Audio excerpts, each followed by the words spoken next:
Don't let the blue screen of death get you down. I will show you how to fix this problem step by step. So let's begin. Click on Advanced Options, then we need to select Troubleshoot, then select Advanced Options and then click on Command Prompt. Now execute this command carefully. Type chkdsk/f/r : and hit enter to execute this command.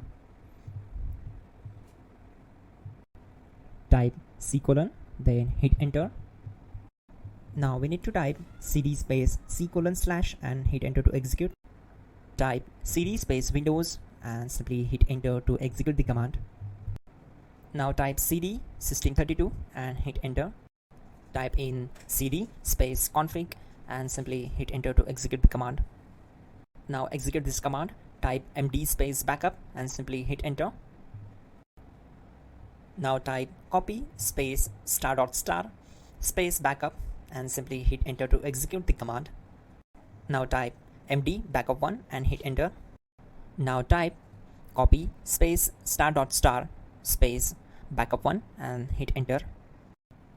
Type in cd space regback, then simply hit enter. Now type dir and then simply hit enter to execute the command. Type copy space *** space ... and hit enter.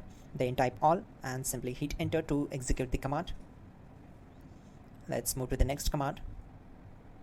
Now type bootrec space /fixmbr and simply hit enter.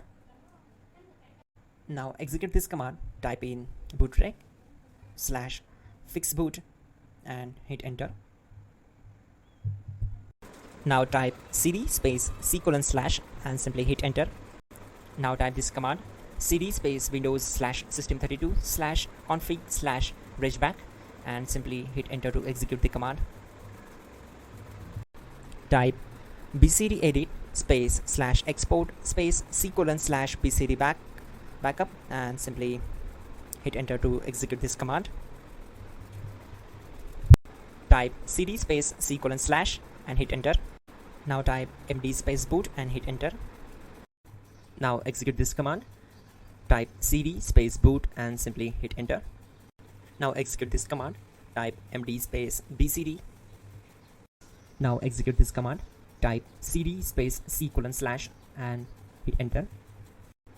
Type attrib C:/boot /bcd -h-r-s and hit enter. Now execute this command. Type ren space C:/boot /bcd space bcd.old. Then simply hit enter to execute this command. And once done, let's move to the next command. Type bootrec space /rebuild bcd and hit enter. Type exit and hit enter. Now click on continue. It will restart your system. So that's it guys, your problem is solved and you are good to go.